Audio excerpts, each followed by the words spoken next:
So ayun, panibagong vlog na naman tayo guys. So ayun nga, sinama ako ng isang tropa natin na kumain sa Korean food dahil first time ko guys. So ayun, napakagaling ko mag chopstick ko.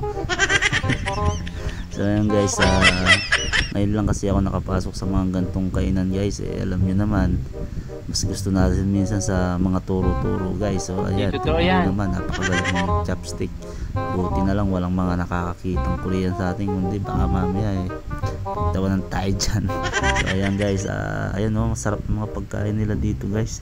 Meron hipon, ayun meron pang taong ni Carla guys. So ayun, tingnan nyo naman napakasarap ng sabaw na yan guys. Ano pa lang, sa itsura pa lang So ayun nga guys, dahil nga saktong-sakto meron tayong hangover. So ayan, saktong-sakto yung sabaw na yan guys.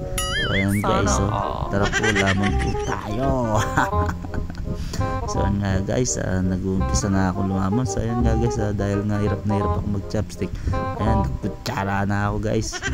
Diba, ayan, wala nang yan, yayayan talagang ganyan talaga guys pag di ka marunong mag chopstick. So ayan nga guys, lamon po tayo guys. So ayan nga guys, hanggang dito na lang. Babu!